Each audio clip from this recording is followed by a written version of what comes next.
తెలుగు బుల్లితెర ప్రేక్షకులకు పెద్దగా పరిచయం అవసరం సీరియల్ నా పేరు మీనాక్షి. ఈ సీరియల్ ఎంతో మంది ప్రేక్షకుల అభిమానాన్ని సొంతం చేసుకుంది. ఈ సీరియల్లో ప్రధాన పాత్రల్లో నటిస్తూ అలరిస్తున్న నటీనటులకు చాలా మంచి గుర్తింపే లభించింది. అయితే రీసెంట్గా ఈ సీరియల్ 1600 ఎపిసోడ్స్ని పూర్తి చేసుకున్న సందర్భంగా సీరియల్ టీం అంతా కలిసి కేక్ని కట్ చేసి చాలా హ్యాపీగా సెలబ్రేషన్స్ చేసుకున్నారు. ఆ సెలబ్రేషన్స్కి సంబంధించిన పిక్చర్స్ సోషల్ మీడియాలో వైరల్ అవుతున్నాయి.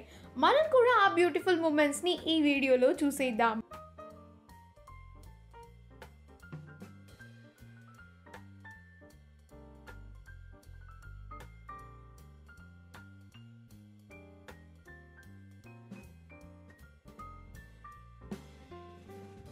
ఈ వీడియో కనుక మీకు నచ్చినట్లయితే మీ అభిప్రాయాన్ని కమెంట్స్ ద్వారా మాకు తెలియజేయండి. మా ఛానల్ని సబ్స్క్రైబ్ చేయడం మర్చిపోకండి.